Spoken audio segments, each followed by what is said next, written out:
আসসালামু আলাইকুম। আজকে আমি ফ্রাইড রাইস রান্না করব। এই জন্য আমি নিয়েছি সামান্য একটু বাঁধাকপি, অল্প একটু। আর এখানে নিয়েছি 1 কাপের চেয়ে বেশি মুরগির মাংস নিয়েছি, ছোট ছোট করে কেটে। পেঁয়াজ কুচি নিয়েছি, কাঁচামরিচ আর গাজর।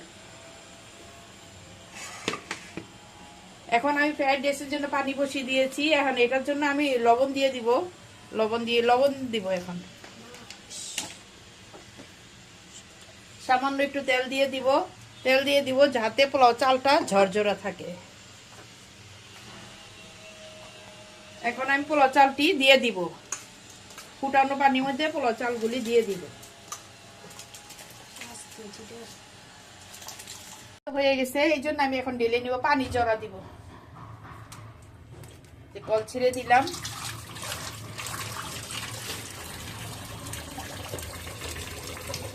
যাতে একটা সাথে আরেকটা লেগে না থাকে।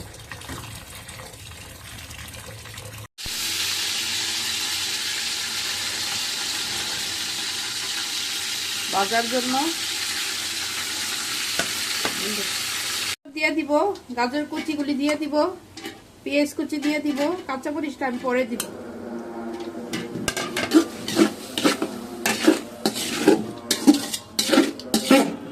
জন্য 3টা ডিম নিয়েছি।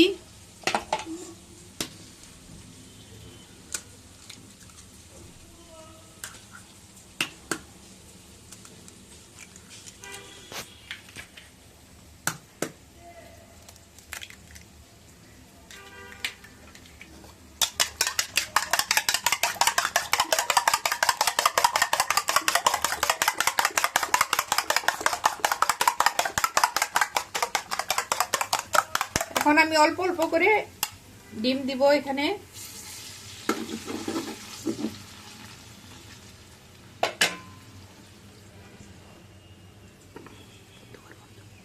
আমার ফ্রাইড রাইস